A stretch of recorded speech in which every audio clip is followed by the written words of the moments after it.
Hello, everyone. Welcome back to another episode of the Unstoppable Dad Project. Thanks for joining us. If you're here for the first time, welcome.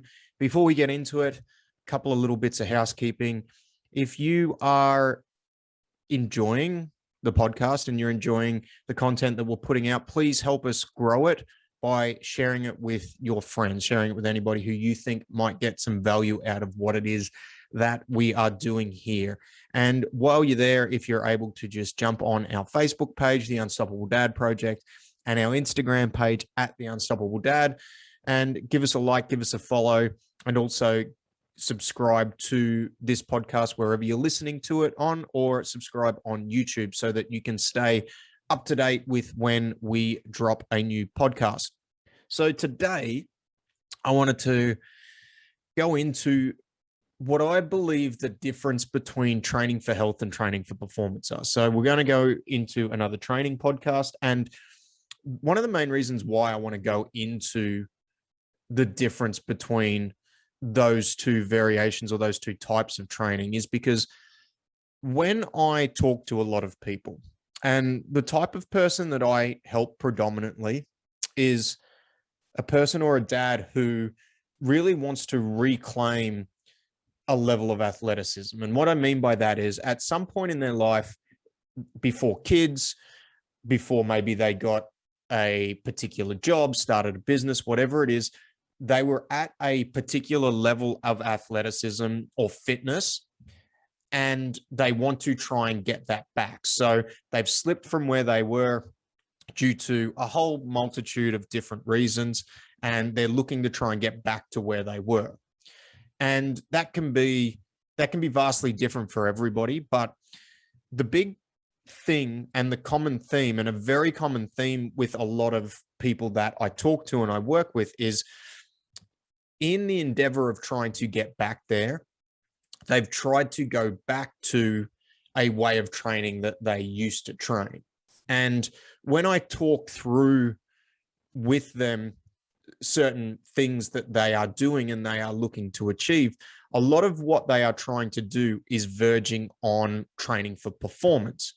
And if I was kind of to define some behaviors and some actions when it comes to training for performance, it's that the training and the outcome, or the pursuit of the physical performance that you're looking to achieve, and because that particular outcome can be vastly different for everybody, there's a certain set of parameters that we're looking at within that. And it's basically that in the pursuit of that, they're basically pushing everything else to the side. So the number one thing and the number one priority is that they are able to just prioritize their training and prioritize the actions that they need in order to get better at whatever it is, whether it be a sport or whether it just be aesthetically trying to look better. They are able to prioritize that over the top of everything else.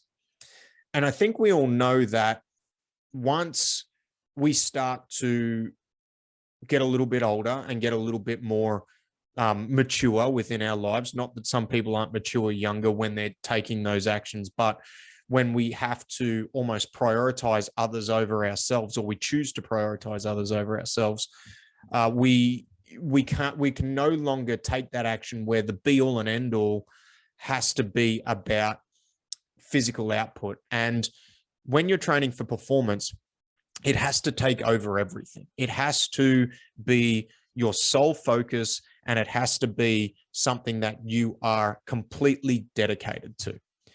And then on the other end of the spectrum, there's training for health. And these two things do exist on opposite ends of a spectrum. And there is a transition point. There is a middle ground where you can train to perform optimally in a healthy way. But the further you get out into that performance realm, the further away from health it can get. And when it comes to training for health, you really have to factor in a lot of other circumstances. And for the point of this podcast, the programs that we do and the people that we speak to within the Unstoppable Dad Project, they really need to make that transition and that mindset shift from, I used to be able to train for performance, and now I'm training for health. And for some people, it's a really big switch to make because they've been way out on one end of the spectrum at a previous stage of their lives. And now we've got to try and not necessarily swing them back the other way, but bring them quite a few degrees back to that center point where we are trying to get to a point where we are still able to be as physically capable as we can be, to a point where we're happy with how we can move, how we can perform day-to-day tasks, and still be, in all essence, a savage with our physical fitness and our physical performance. And there is crossover. There is crossover between the two. And some people might tell you that there's not, but for me, in my experience, there is. And the number one thing that you really need to get down to, because don't get me wrong, there are some dads that can continue to train for performance and can be on that end of the spectrum. And if that's you and your lifestyle allows it, then all power to you. This probably isn't the podcast for you. This particular podcast, maybe some of the other stuff we go through is, but if you're a dad or you're a person that has struggled to reclaim any level of athleticism and you're getting frustrated with trying to get back to where you were, then maybe one of the things that you need to look at is, what if I'm doing a particular program or I'm taking some action, is that action actually conducive with the lifestyle that I'm living now? And then within that, you do potentially need to look at what the goals are. If it is just to get back to a particular point in your life where you were before you had kids, before you had enter X circumstance here, then you potentially need to look at the goal itself and see if that is actually achievable within your life without disrupting a lot of other parts of your life. And that's probably a topic for another podcast, but there's a few little things in there. But let's say, for example, you're just at a point where you're frustrated. You keep trying old stuff. You haven't been, but you really want to make a change and you really want to get back to being more athletic, being fitter and being healthier. And when you're looking at the time you can allocate, what you have to understand is, with performance, we are basically putting ourselves in a high stress environment in order to get the high payoff, to get that high result. And if you're in a position where you can dedicate your whole life to recovery, to mitigate that training stress, then all power to you. You are able to be in that space and you will see results from it. The other thing with training for performance is that when you are going down, you need to put yourself into a hole where training for a lot of the time cannot be enjoyable, may not be, I shouldn't say cannot, may not be enjoyable. And it's one of those things where you've just got to show up and do it. You've got to get into that grind mode and you've got to keep pushing through. So I think the mental stress is another side of it. But the big things when we're dedicating everything we do to training and everything to do for the pursuit of physical high performance, then we have to also dedicate enough time to recovering from that stress. And if you've been at that stage in your life previously, when you didn't have kids, you potentially didn't have a business, wife, partner, whatever it is, and you didn't have other stresses in your life, then you were probably able to make good headway and just go ahead and do it. But now there are other circumstances in your life. Kids, food has to be on the table. There's also the mental burden with what goes on in life when you have other people to worry about. Like, these are all stresses that, even though they're mental, they have a physical toll on our body. And whenever we put ourselves under stress, we have to make sure that we're recovering from that stress, whether it be mental or physical. And training is a form of stress. It is stress on our body that we need to recover from. And one of the things that, if we put it into quite simple terms, when we're going through recovery, our body's going to prioritize the thing that it needs to recover from the highest, and then basically work backwards from there. And for some of us, we are under such a mental load of stress that then going and trying to train too much can dig us into a bigger hole. And everyone's different with the training volume that they can endure. Everyone's different with the level of stress that they can endure, because it's going to be vastly different from one person to the other. And the thing is, when it comes to training, and even when it comes to certain things in life, there does need to be enough stress for you to progress, but not enough to break you. And when when you're in performance mode and you're training for performance, you can just push when you only have to worry about recovering for yourself. And then you can recover, and then you can go back at it. And if you've been at a point where you've been able to do that, and then trying to implement that with a family, the vast majority of people that I talk to can't sustain that. They just can't. They might be able to do it for a short period of time, but trying to do it day in, day out, week in, week out for the next 10 to 15 to 20 years of your life will generally take a mental toll and a physical toll on your body, and may put you in a hole where you are unable to get out of. So how do we work out where we sit on that spectrum? How do we find that middle ground between health and performance? Well, firstly, looking at the training protocol that you are doing. Like, is it going to be conducive with the goals and your definition of athleticism, or your definition of how physically capable you want to be? Like, actually making sure that whatever you're doing from a training point of view is something that's going to move the needle closer to exactly where you want to go. Like, that's the first thing. The second thing is looking at exactly how much time you have. Now, I could go down the rabbit hole of saying that, time's an excuse and it's all about priorities, which for some people it is.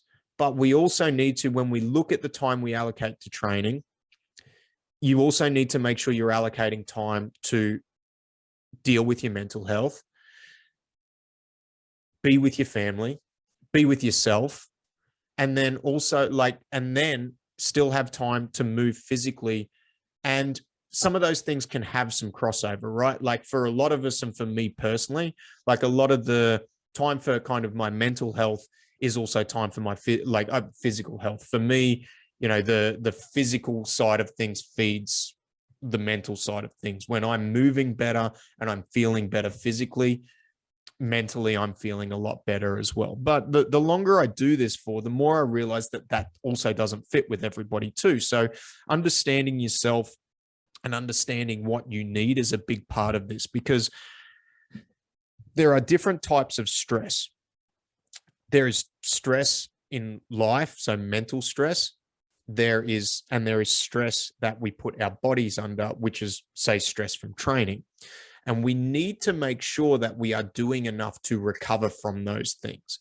And if you are completely focused on performance, you can be completely focused on recovery within that. If you are focused on training in a healthy way to complement your life and to be better physically and better mentally, then you need to make sure you are doing enough to recover. Sleep is probably the number one thing that, as a dad, you will probably miss out on from a recovery point of view. You need to make sure that you are sleeping as best you can. I've done an episode where I've spoke about some tips to try and maximize the sleep that you can get, but there are certain aspects of that that are outside of your control. So sleep's a big one. And yes, nutrition does matter. And eating, fueling your body in a way where you are able to recover from the stress that you are putting it under is a very important part of being well and being happy and moving yourself to a point where you are happy with what you are able to do. But there is a big difference between training for health and training for performance, especially when you're on the complete opposite ends of the spectrum. Now, there is some crossover in the middle, and sometimes you need to try and work out whether you can actually be in that crossover point, or you need to be on a different end of the spectrum.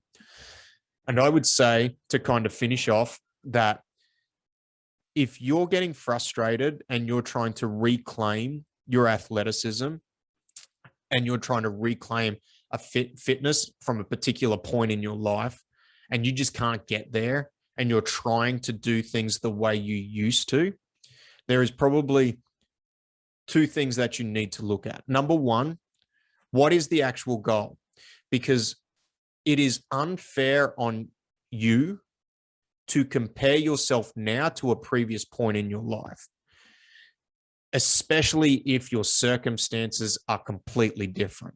And if that point, that past point that you're comparing yourself to is 5, 10, 15 years in the past, I would say with a fair bit of surety from my own experience that you are in a completely different space. So trying to compare yourself to that is just unfair. You, in other aspects of your life, may be a completely different person and more than likely will be a completely different person. And if that's the case, then you potentially need to look at what the end goal is. And you also need to look at how you're trying to get there. And as a couple of key points when it does come to training, I believe that you need to do something you enjoy. Obviously, for me, I prioritize things like strength training. I do jiu-jitsu and I do a lot and I prioritize like a lot of physical exertion. And that's good for me. And that's generally good for the type of person that I work with. It's not going to be good for everybody. Do I believe that everybody probably should do some level of strength training? Yes, especially as we get older, it's going to hold your body in a fairly good standpoint. That doesn't mean everyone needs to be coming in, throwing up weights 5 days a week. And this is kind of, in essence, what this podcast is about. You need to find what works for you. You need to find a way where you can get the output that you are looking for and the end goal that you are looking for in a way which is going to be conducive with your life as it stands now. And sometimes that means that we need to adjust the goals that we're trying to get towards. And sometimes it may mean that we've got to shift some stuff around just to prioritize something that maybe we're not prioritizing right now. But it is all about making sure that you have a plan that is going to be right for you, that is going to be adaptable for your life. And that is going to change. Maybe when the kids grow up, maybe you can push a little bit harder on the training and train for performance. But the number one thing is understand where you are now. Understand that there is a big difference between training for health and performance. And if you're in a stage in your life where you maybe need to be more on the health end of the spectrum, but you're pushing, the plan you've got is pushing the performance end of the spectrum, it's probably not going to be sustainable. There's going to feel like there is a disconnect and you may struggle with it, especially to sustain it long term. If you need help, please reach out. This is what we do. What I've gone through on this podcast is, in essence, what we help people with. It's about helping dads reclaim their athleticism. Okay. And that's health, fitness, performance. We're trying to help get you there, but get you there in a way that's not going to affect every other thing that's going on in your life. So if you need help, reach out. As I mentioned at the start, if you can jump on, like, share, subscribe on the podcast, on the Facebook page, on the Instagram page. We've got a free group on our Facebook page as well. But I appreciate you all joining us. Hope you have a great week. We'll see you next week. Bye.